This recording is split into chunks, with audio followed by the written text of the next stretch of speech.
हम क्योंकि संकेत जब बात कर रहे हैं और एक तरीके से जो दूसरा मुद्दा मैं भी चाहता था कि आप बात करें जिस पर हम दोनों करें, आपने उसके ऊपर रिपोर्टिंग भी की थी। जैसे अब मैं और आप यहाँ पर बैठकर सरकार से सवाल पूछ रहे हैं, आलोचना कर रहे हैं और कहीं न कहीं हम जो अकाउंटेबिलिटी है उसकी मांग कर रहे हैं। इसी तरह के कई सारे पैरोडी अकाउंट्स हैं, सोशल मीडिया पर अकाउंट्स हैं और वो कार्टूनिस्ट थे। कई ऐसे लोग हैं जो पैरोडी के थ्रू, सार्काज़्म के थ्रू सरकार से सवाल पूछते थे, कॉमेडी स्केचेस के थ्रू सरकार से सवाल पूछ रहे थे या उनकी कमजोरियों को दिखा रहे थे। एक के बाद एक कई सारे ऐसे जो अकाउंट्स हैं संकेत, उसे विथड्रॉ किया गया है। आपने इसके ऊपर खबर भी की थी। अगर आप पहले लोगों को इसके बारे में बताएं, फिर हम इस मुद्दे पर भी आगे बातचीत करते हैं कि कैसे इस देश में कहीं ना कहीं जो बातें हो रही थी और सोशल मीडिया पर जो लोग एक्सप्रेस कर रहे थे, उसमें से कई सारे अकाउंट्स को फिलहाल कहीं ना कहीं सस्पेंड किया गया है या रोक दिया गया है। जी सोहित, देखिए, फर्स्ट थिंग्स फर्स्ट, सबसे पहले तथ्य जान लेते हैं। बहुत सारे एक्स हैंडल्स और इंस्टाग्राम रील्स एंड कार्टूनिस्ट जो कार्टून बना करके सोशल मीडिया पर ही डालते थे, उनके अकाउंट्स को विदहोल्ड किया। विदहोल्ड का मतलब क्या हुआ? विदहोल्ड का मतलब ये हुआ कि जहां तक आपका अधिकार क्षेत्र है, यानी कि भारत सरकार का अधिकार क्षेत्र भारत, तो भारत में अब ये अकाउंट्स और ये ट्वीट्स और ये रील्स नहीं दिखेंगे। कुछ केसेस में स्पेसिफिक रील्स पर उनको ब्लॉक किया और कुछ केसेस में पूरे के पूरे अकाउंट ही विदहोल्ड कर लिए। अब विदहोल्ड टेक्निकली बैन नहीं होता है, क्योंकि आप बैन कर नहीं सकते। एक्स पर पूरी तरीके से भारत सरकार का कब्जा और या कंट्रोल है नहीं, लेकिन एक्स हिंदुस्तान में क्या कर रही है उस पर है, और ये इंटरमीडियरीज के जो कानून है उसके तहत भारत सरकार ये कदम उठा सकती है। इसकी जो नोडल मंत्रालय है वो है माइटी मंत्रालय, अश्विनी वैष्णव जी का मंत्रालय। अश्विनी वैष्णव जी इंफॉर्मेशन ब्रॉडकास्टिंग मिनिस्टर भी हैं।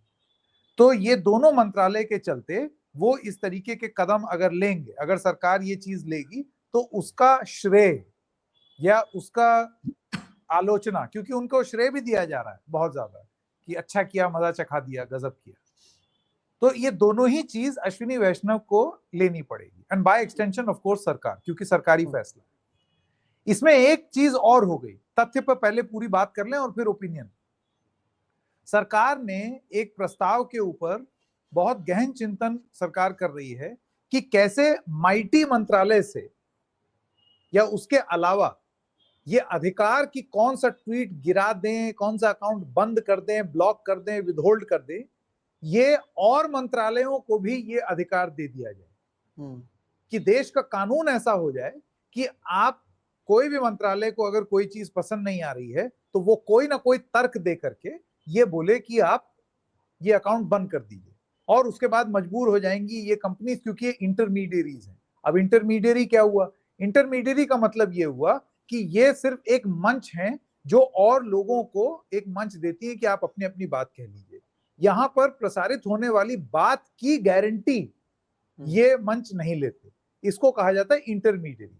जैसे आपके और मेरे संवाद के बीच में ये तकनीक, अब कल को हम कुछ बोल जाएं तो ये जो तकनीक है जो हम इस्तेमाल कर रहे हैं, इसका कोई दोष नहीं होता, क्योंकि हम ये बात बोल रहे हैं, तो उसमें एक इम्यूनिटी मिलती है इस तकनीक को। वैसे ही एक्स को, फेसबुक को, अलग अलग अकाउंट्स को, सबको, इंस्टाग्राम को इम्यूनिटी मिली हुई है, लेकिन वो इसी शर्त पे मिली है कि अगर भारत सरकार कहेगी तो जो कहेगी वो फिर हटाना भी पड़ेगा, और अगर नहीं हटाओगे तो फिर इंटरमीडियरी का हक हट जाएगा, और फिर कोई कुछ भी बोलेगा तो उसके लिए एफआईआर आपके ऊपर होगी। ये है फैक्चुअल सिचुएशन।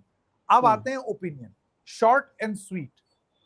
अगर इस देश में व्यंग करने पर, आप ये जरूर बोल सकते हैं कि व्यंग फूहड़ था, आपको अच्छा नहीं लगा। अब मोदी जी को एक कोई आदमी ऐसे करके हंसते हुए अगर दिखा रहा है या उन पर कॉमेडी कर रहा है, तो ये हो सकता है नरेंद्र मोदी या उनके प्रशंसक एवं फैंस को ये बात पसंद ना आए। लाजमी है, नेता का मजाक उड़ रहा है, मखौल बनाया जा रहा है, लेकिन क्या एक इंसान को हक होना चाहिए कि वो बशर्ते फूहड़ लेकिन व्यंग करने का अधिकार प्राप्त करे? व्यंग में आप ये क्या सीमा लागू करना चाहते हैं, ऐसी क्या चीज बोली जो आपको पसंद नहीं आई। तो अगर आप इस तरीके से अकाउंट्स बंद करने लगेंगे या विदहोल्ड करने लगेंगे क्योंकि लोग व्यंग कर रहे हैं, तो फिर इसका कोई अंत नहीं है और फिर पावर्स भी आप बढ़ा देंगे। सोहित, आप जान के हैरान होंगे, ये जितने अकाउंट्स विदहोल्ड किए गए हैं, इसमें से बहुत सारे ऐसे अकाउंट्स थे जिन्होंने मेरी व्यक्तिगत ट्रोलिंग की है, मेरे परिवार की ट्रोलिंग की है, बहुत पर्सनल हो करके चीजों को लिखी। अब क्या करूं मैं? एफआईआर करवा दूं, या सरकार से कह करके इनको विदहोल्ड करवा दूं, या फिर ये बात समझूं कि ठीक है, इन लोगों के मुंह में जबान है, ये जिस भी तरीके से बोल रहे हैं, ये अपने दर्शक को जो करना चाहते हैं वो करें, और मैं सही समझता हूं वो मैं करूं। क्योंकि तमाम बार ऐसा होगा कि आपको कुछ ऐसे लोग मिलेंगे जिनको आपकी कुछ बातें पसंद आएंगी और कुछ बातें नहीं पसंद आएंगी। पसंद आएंगी तो तारीफ करेंगे, नहीं पसंद आएंगी तो आलोचना करेंगे, हो सकता है व्यंग करें, हो सकता है गाली दे दें।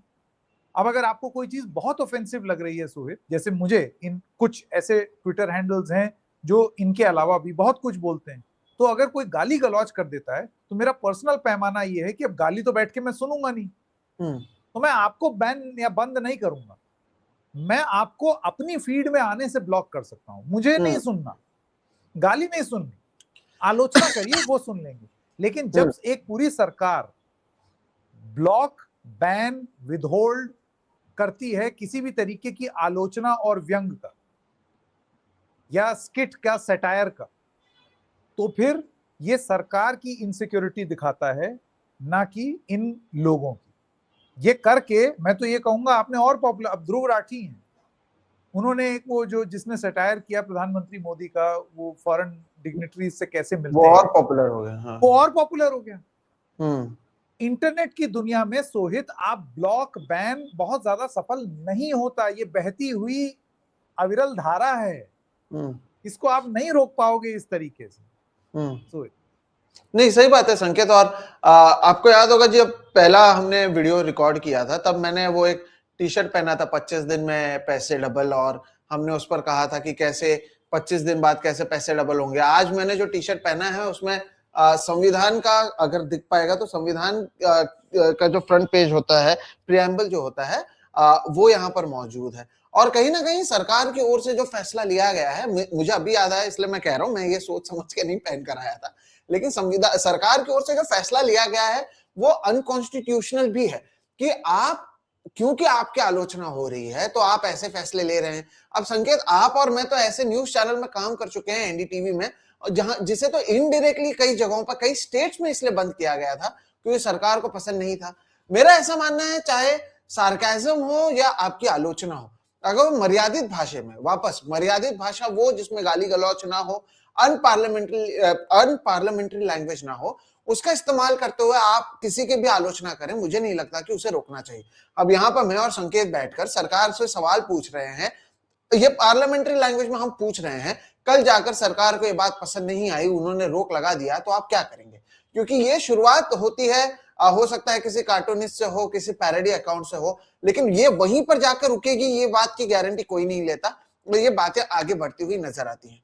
ऐसा तो नहीं है कि इससे पहले कार्टून्स नहीं चलते थे, पैरोडी नहीं होते थे, जवाहरलाल नेहरू से लेकर अब तक हमेशा से होते हुए आए हैं, लेकिन इस तरह से अगर आप उस पर रोक लगाएंगे तो आप क्या बात कर रहे हैं? संकेत, मैं यूएस में देखता हूं, यूएस में डोनाल्ड ट्रंप का नाम लेकर ऐसे ऐसे शोज हैं वहां पर जो डायरेक्टली बात करते हैं। सैटरडे नाइट लाइव की अगर आप बात कर ले, ऐसे कई सारे एसएनएल शोज हैं और शोज हैं जहां पर वो डोनाल्ड ट्रंप का नाम, उनकी तस्वीर का इस्तेमाल करके खुले तौर पर वहां पर वो बोलते हैं, आलोचना करते हैं। इनफैक्ट अभी अमेरिका ईरान वॉर के बीच में भी वो बिंदास बोल रहे हैं और डोनाल्ड ट्रंप की आलोचना कर रहे हैं। अगर यही काम हमारे यहाँ पर कुछ कॉमेडियंस करने की कोशिश करें, तो सरकार से पहले सरकार के जो सपोर्टर्स हैं वही उन्हें देशद्रोही बोल देंगे कि आप दूसरे देश के लिए कैसे बात कर रहे हैं, जबकि वो तथ्यों की बात नहीं करेंगे। तो ये आजादी की बात कहाँ है?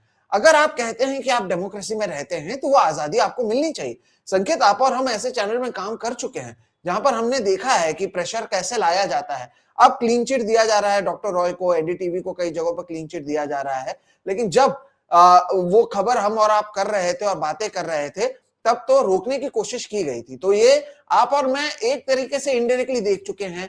बीबीसी के डॉक्यूमेंट्री इसको इनडायरेक्टली रोकने की कोशिश की गई। अब यहाँ पर कई लोगों के आप सोशल मीडिया को अगर एक तरीके से होल्ड कर रहे हैं, तो इससे आप क्या संदेश दे रहे हैं कि राजा को पसंद नहीं आ रहा कि उनके यहाँ पर कोई उनकी बात करे।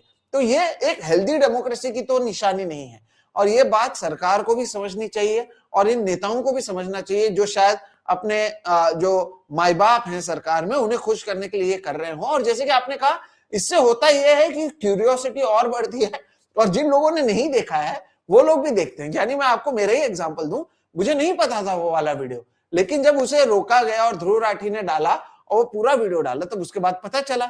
अच्छा, अब उसके बाद आप देखो हो क्या रहा है, नरेंद्र मोदी के जो ओरिजिनल वीडियोस हैं इससे रिलेटेड, वो वापस से वायरल होने शुरू हो चुके हैं। तो सरकार सोशल मीडिया एज में अगर आपको लगता है कि चीजों को आप एक तरीके से रोक लेंगे, मैसेज को कंट्रोल कर लेंगे, ये नॉर्थ कोरिया में हम सुनते हैं कि वहां पर के मैसेजेस जो होते हैं कंट्रोल होते हैं, चाइना में ये बात सुनते हैं, लोकतांत्रिक भारत में ये बात अच्छी नहीं है और ये नहीं होना चाहिए। 2014 के पहले सोनी टीवी पर वो great Indian laughter show, comedy nights, कैसी बात है, वहां पर मैंने देखा है एक आदमी कॉमेडियन मनमोहन सिंह कोई बनकर आता था, कोई सोनिया गांधी बनकर आती थी और वो बातचीत करते थे। इनफैक्ट महाराष्ट्र में मैंने 2019 के इलेक्शंस के बाद देखा था, एक मराठी शो है हास्य जत्रा, वहां पर देवेंद्र फडणवीस, राज ठाकरे, अजीत पवार, हर कोई बनकर आता था। लेकिन धीरे धीरे धीरे धीरे धीरे ये जो क्रिएटिविटी का जगह था वो खत्म होता हुआ नजर आ रहा है। और इसका एग्जाम्पल ये केवल कॉमेडियंस या कुछ सोशल मीडिया अकाउंट्स को विड्रॉ करने तक नहीं है संकेत। आप देखिए, हमारे कई लोग जो हैं वो केरला स्टोरी 2 को प्रमोट करते हैं, धुरंधर 2 को प्रमोट करते हैं। आपको आपके शायद जो आप एक माहौल बनाना चाहते हैं उसमें वो सूट करता होगा। मैं तो कहता हूं उस पर भी रोक नहीं लगाना चाहिए, किसी भी चीज पर रोक नहीं लगाना चाहिए। लेकिन यही सरकार एक ऑस्कर में nominated movie the voice of Hind Rajab, एक फिलिस्तीनी बच्ची 5 साल की जो अपने रिश्तेदारों के साथ गाड़ी से जा रही थी और इजराइल के आर्मी ने उसके गाड़ी में उसके रिश्तेदारों को मार दिया, और तब वो हेल्पलाइन पर मदद की मांग करती है और कुछ लोगों से वो बात करती है जिसके वॉइस रिकॉर्डिंग पर बेस्ड ये पूरा मूवी है, और एक्चुअल वॉइस रिकॉर्डिंग पर कि कैसे कोशिश की गई, आगे क्या हुआ, वो 5 साल की बच्ची क्या कह रही थी। उस मूवी को जो ऑस्कर में नॉमिनेट हुआ, उससे हमारे देश में इसलिए रोका गया कि भारत और इजराइल के बीच के रिश्ते कहीं खराब ना हो। आप मुझे बताओ, इजराइल के क्या यूएस के साथ रिश्ते अच्छे नहीं है? और यूएस में ऑस्कर में आप इसे नॉमिनेट होते हुए देखते हैं, वहां पर हर कोई देख रहा है, लेकिन हम भारत में इसे रिलीज नहीं कर रहे हैं। ऐसे ही होता है, शुरुआत एक एक चीज से होती है, लेकिन इतने बड़े पैमाने पर आप सटायरिस्ट को भी आप टारगेट करेंगे, पहले जो अच्छे न्यूज चैनल्स थे उसको आप टारगेट करेंगे, आप ऐसे मूवीज को रोक देंगे, तो ये हम कहां जा रहे हैं? तो आप चाहते हैं कि एक ही इकोसिस्टम में हम बने रहें, आपकी तरह ही सोचें, आपकी तरह ही बोले, और कोई आप कोई बुराई ना करे या आप पर सवाल ना उठाए, तो ये एक हेल्दी डेमोक्रेसी तो नहीं है, ये मैं मानता हूं संकेत। नहीं, बिल्कुल हेल्दी नहीं है, बिल्कुल नहीं है। क्योंकि क्या है कि देखिए, जैसे कि आपने एकदम सही बोला, इस देश में लोगों को प्रोपेगेंडा फिल्म बनाने का हक है, आप बनाइए ना। फिल्म इसलिए नहीं ब्लॉक कर देनी चाहिए या बैन कर देनी चाहिए कि वो फूहड़ तरीके से चीजों को प्रस्तुत करे या किसी का बहुत ज्यादा महिमा मंडन करे। कर रही है तो चल रही है, आप अपनी फिल्म बना लीजिए दूसरी। लेकिन यहीं पर आता है पेंच, महिमा मंडन वाली 4 घंटे की फिल्म तो रिलीज होगी, लेकिन एक 30 सेकंड की या 40 सेकंड की रील आपकी आलोचना करते हुए या व्यंग करते हुए वो हो जाएगी बैन।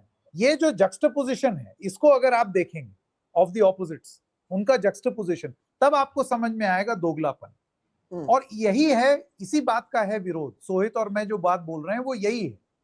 ऐसा नहीं हो सकता कि अगर कोई जनरल किताब लिखना चाहेगा सरकार के ऑपरेशंस के ऊपर, तो उसको आप ना तो छपने देंगे और उसके बाद एक प्रस्ताव और लेकर के आएंगे कि 20 साल तक कोई किताब नहीं लिख सकता सेवानिवृत्त हो जाने के बाद।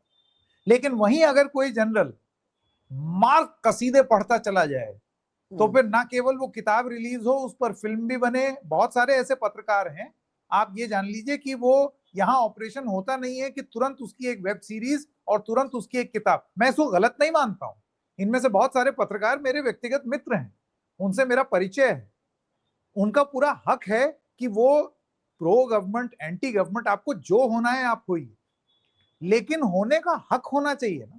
सिर्फ इसलिए अगर कोई आलोचना या व्यंग कर रहा है सरकार के विरुद्ध और आप उसको ब्लॉक कर दें। और सोहित, अभी थोड़ी देर पहले जो आपने बात बोली कि पहले सोनी टीवी पर, और ये वो छोड़िए, CNN IBN नाम के एक न्यूज चैनल पर एक शो आता था, द वीक दैट वाज़न्ट। और उसमें मुझे अच्छे से याद है, उसमें साइरस ब्रोचा, गोपाल दत्त और कनीज और 3-4 और लोग थे, कुणाल विजयकर, ये लोग सब, कोई मायावती बन रहा है, कोई मनमोहन सिंह सोनिया बन रहा है। और मनमोहन सिंह को तो बिल्कुल ही आप ये समझिए कि रिमोट से चलने वाला वो एकदम, और ये मुख्य धारा के उस समय के, और उस समय टीवी का बोलबाला था, और टॉप चैनल, हाँ, टॉप चैनल्स में ये हो रहा था, टॉप के चैनल्स में। आज हिम्मत है इनमें से किसी भी एक टीवी चैनल में इस तरीके का, इससे 1% भी मजाक करते हुए। तो क्या है कि गला सबका सूखता है, डर हर किसी को लगता है। अच्छा, जो व्यंग कर रहा है, जिसके लिए स्पेस क्रिएट हुई है, उसके लिए आप उसकी रोजी रोटी पर लात मार दीजिए। अभी जो थोड़ी देर पहले आपने NDTV की बात करी, मुझे याद है मैं उस न्यूज रूम में था जब लुकआउट सर्कुलर आया था, और एक कोई फ्लाइट थी जो साउथ अफ्रीका के लिए लेनी थी, उस फ्लाइट से उतरवा दिया कि आप नहीं जा सकते विदेश। आज अखबारों में कटिंग है कि वो कुछ नहीं है, वो LOC वगैरह सब हम हटा रहे हैं, पुराने केसेस इनकम टैक्स के बंद, सब कुछ बंद, प्रक्रिया ही सजा थी। तो और NDTV पर तो कोई अमर्यादित ढंग से बात नहीं कर रहा था कि भाई आप बहुत आहत हो जाएं, या किसी ने कोई गाली बक दी हो या कुछ इस तरीके कर दे, वो तो टारगेटेड अटैक था ना। तो ये बहुत अब साबित हो गया है कि आप वो सारी आवाजों को क्रश कर देना चाहते हैं, कुचल देना चाहते हैं, जो ना केवल आपके विरोध में खड़ी हों, लेकिन व्यंग करें। व्यंग तो हास्य से क्या दिक्कत हो सकती है भाई, आप भी हंसिए, दूसरों को भी हंसने दीजिए। इतना क्या इमेज कॉन्शियस कि आप इमेज को इस कदर प्रोटेक्ट करें? आपको क्या लगता है रील रोक करके क्या लोग उसके बारे में बात नहीं करेंगे? ज्यादा बात करेंगे। हाँ। नहीं, अब और ज्यादा करेंगे, अब और ज्यादा देखेंगे, और ज्यादा शेयर करेंगे, अब और व्हाट्सएप में इधर से उधर जाएगा। किस को रोकोगे? क्या क्या करोगे? मैं बोल रहा हूं, internet is free flowing, it does not work like this. और इसी सबसे जुड़ी हुई सोहित आखिरी बात यह है, इंटरनेट फ्रीडम फाउंडेशन एक बहुत बड़ी संस्था है जो इन्हीं सब चीजों पर काम करती है। उन्होंने तो एक ईमेल आईडी रिलीज कर दिया है जिसमें उनका ये कहना है कि आपका अगर कुछ आप पीड़ित हो तो हमें बताइए, हम जो लीगल हेल्प हो सकता है आपको देंगे। दूसरी चीज वो ये कहते हैं कि आप जब भी इस तरीके की चीज करते हैं, जब भी आप किसी एजेंसी को, एक्स को, फेसबुक को, या किसी को भी सरकार बोलती है कि ये पोस्ट हटा लो, तो ऐसे ही नहीं हटा सकते। मेरा मन कर रहा है हटा दो, सेक्शन फलाना फलाना हटा दो, और उन्होंने हटा दिया, और धमकी और फेलिंग विच आपका इंटरमीडिएट स्टेटस हटा लेंगे, ये वो नहीं। आपको अगर सोहित का, संकेत का, या किसी का भी कोई भी इंफॉर्मेशन अगर हटवानी है तो लिखित में, बहुत डिटेल में, स्पष्ट रूप से बताइए कि दिक्कत क्या है, समस्या क्या है, आपको प्रॉब्लम क्या है। और मेरे पास एक समय होना चाहिए कि मैं आपके स्पष्टीकरण को देख करके मैं अपना एक मत दूं कि भाई ये जो इन्होंने वजहें बताई हैं उस पर मेरा ये काउंटर है। अगर ये नहीं होगा तो ये डिजिटल का बुलडोजर न्याय, ये डिजिटल मीडिया की बुलडोजर न्याय है कि आप आए, आपने धड़ धड़ दो मारा, बिल्डिंगें गिरा दी, बाद में देखा जाए। ये वो हरकत हो रही है। तो इस वजह से वजह देना बहुत जरूरी है, और जितनी ये आवाज उठे उतना ज्यादा बेहतर है।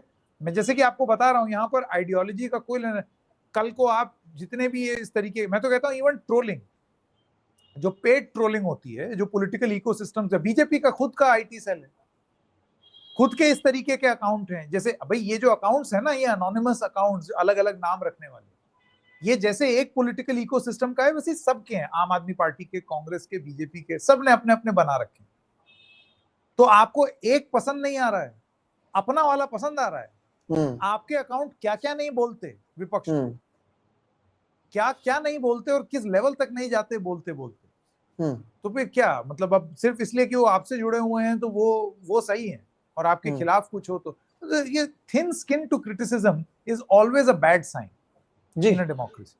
नहीं, और संकेत, क्योंकि आपने बात कही, अब भी कई ऐसे अकाउंट जो दिन रात फेक न्यूज फैलाते हैं, दिन रात जहर फैलाते हैं, गंदी गंदी भाषा का इस्तेमाल करते हैं, गालियां देते हैं, औरतों को ऑब्जेक्टिफाई करते हैं। आप जाइए सोशल मीडिया पर, आप जाइए ट्विटर पर और देखिए कि कितने बड़े पैमाने पर मौजूद हैं। अगर उन पर कार्रवाई हो तो वो बात अलग है, लेकिन आप टारगेट उन लोगों को कर रहे हैं जो आपके पॉलिटिकल सिस्टम को सूट नहीं करता, और यहीं पर दिक्कत की शुरुआत होती है। मेरा यह मानना है कि सोशल मीडिया हो या हम जो बातचीत कर रहे हैं, एक मर्यादा होनी चाहिए, भाषा की मर्यादा होनी चाहिए, और आप कठोर हो सकते हैं। मैं संकेत, यूएस जब अभी बीच में भी मैंने देखा था कि यूएस में व्हाइट हाउस के बाहर, if I am not wrong, Donald Trump और जेफरी एप्स्टीन के पुतले लोगों ने लगा दिए थे, बाद में उसे हटा दिया गया। लेकिन यूएस कितने भी बड़े पैमाने पर दूसरे देशों में क्या करते हैं उसकी बात नहीं कर रहा हूं, लेकिन अपने सिटीजन्स की राइट को किस तरह से संजोग कर रखना, या the right to protest, the right to criticise, या वहां की मीडिया को जो राइट है सवाल पूछने का, भले डोनाल्ड ट्रंप उनके मुंह पर आकर कह दे कि यू आर फेक न्यूज, वो उन्हें एक तरीके से ब्रॉडकास्ट करने से रोकते नहीं है या सवाल पूछने से नहीं रोकते हैं। यहां पर आप प्रेस कॉन्फ्रेंस नहीं करोगे, कोई अगर आपके ऊपर सवाल करेगा उसे आप रोक दोगे, तब तो ये हम किस तरफ जा रहे हैं। तो फिर आप तय कर लो, पहले भी 90 से पहले तो यहाँ पर दूरदर्शन ही चलता था, फिर वैसे ही कुछ कर दो। चाइना में वैसे भी हमने देखा है, ट्विटर फेसबुक तो है नहीं, उनका अपना सिस्टम है, आप या तो उसे ला दो। हम इसलिए अलग हैं। भारत, जो जावेद अख्तर हमेशा कहते भी हैं कि भारत के बाहर अगर आप डेमोक्रेसी देखो तो आपको मेडिटेरियन सी के आगे जाना पड़ेगा लोकतंत्र ढूंढने के लिए। इतने बड़े पैमाने पर हमने हमारे लोकतंत्र को संजोग कर रखा है। यहाँ पर जब शुरुआत हुआ 47 से लेकर अब तक कितनी बड़े पैमाने पर हम आगे बढ़े। इमरजेंसी लगा तब भी हमारे पास इतिहास है कि इंडियन एक्सप्रेस में जो एडिटोरियल्स थे वो ब्लैंक चले गए क्योंकि हम सरकार की वाहवाही नहीं करना चाहते थे। एक इतिहास के साथ जब आप आगे जाते हैं और उसके बाद अब अचानक से आप क्या कर रहे हैं, आप 30 सेकंड के रील को रोक रहे हैं। आप किस बेसिस पर कर रहे हैं? आप अपने आलोचना कीजिए, आप अपने सवाल उठाइए, सामने वाले को सवाल उठाने दीजिए। एक हेल्दी डेमोक्रेसी वही है जहां पर लोग अपने विचारों को एक पार्लियामेंट्री तरीके से या पार्लियामेंट्री लैंग्वेज में कम से कम अपने विचारों को रखें और गहन चर्चा हो। लेकिन ऐसा, ये जो आपने कहा, ये बहुत अच्छा लाइन है कि ये डिजिटल मीडिया का बुलडोजर राज है कि हमें पसंद नहीं है, हम तोड़ देंगे, और हमारे लोग चाहे कुछ भी करें, हमें उससे कोई लेना देना नहीं है। हम हमारे प्रोपेगेंडा को भी फैलाएंगे, बिल्कुल फैलाइए। किसी ने नहीं कहा कि इस पर बैन लगाओ, उस पर बैन लगाओ, किसी भी चीज पर बैन लगाना गलत है। अच्छा संकेत, आप देखिए 2014 से पहले, अब क्योंकि हमने न्यूज चैनल की बात की, क्या सुदर्शन टीवी आज का न्यूज चैनल है? वो तो पहले से चलते आया था, तब तो बैन नहीं लगा। द वीक दैट वाज़न्ट, जिसकी आपने बात की, तब तो बैन नहीं लगा। ऐसा तो नहीं हुआ कि वहां पर साइरस बरोचा को बाहर निकलने पर लोग धमका रहे थे। कई जगहों पर हुआ है। मैं महाराष्ट्र में हूं, यहाँ पर निखिल वागले जैसे जर्नलिस्ट थे जो शिवसेना को, उस एक समय था जब वो क्रिटिसाइज करते थे, शिवसेना के कार्यकर्ताओं ने हमला किया, लेकिन वो समय आगे बीतता चला गया। उसके बाद वही बाल ठाकरे ने आखिरी इंटरव्यू निखिल वागले को दिया था अपने लाइफ का। तो यही होता है कि आप एक जगह पर जो विचारों को लेकर अगर आपके बीच में अनबन है और उसके बावजूद अगर आप एक साथ बैठ सकते हैं, वही तो खूबसूरती है, तभी तो आप आगे जाओगे। वरना तो जो आप चाहोगे उसी को आप सही समझोगे। तो मेडिटेरियन सी के इस तरफ के जो लोग हैं और हम में, जो दूसरे देश जहां पर लोकतंत्र या तो नाम के लिए है या तो नहीं है, उसमें और हमारे देश में कोई अंतर रहेगा या नहीं रहेगा। और ये बात सरकार को सोचने की जरूरत है। इंडिया को हम कहते भी हैं वर्ल्ड्स लार्जेस्ट डेमोक्रेसी है हम, तो उसे वैसे बनाए रखने की जरूरत है। बाबा साहेब अम्बेडकर की ओर से ये जो दिया गया है, इसे संजोग कर रखने की जरूरत है। और ये काम लोगों के साथ सरकार की भी उतनी ही है। और अगर आप उसे नहीं कर रहे हैं तो हमारे देश को, लोकतंत्र को आप खुद कमजोर कर रहे हैं। ये भी एक सच्चाई है। बिल्कुल। अब देखना ये है कि अब अगली रील कौन सी कोई बनाएगा, क्योंकि लोग तो रुकने वाले नहीं है। सीधी सी बात, रीलें भी बनेंगी, आप क्या क्या बैन करते चले जाएंगे। आप डर जरूर पैदा करने की कोशिश कर रहे हैं, लेकिन ऐसे डर पैदा नहीं होता साहब, ऐसे डर खत्म होता है। इस तरीके के एक्शन से क्या होता है कि इतना भी मत डराओ कि डर खत्म हो जाए। तो ये वैसी वाली स्थिति आप उत्पन्न कर रहे हैं।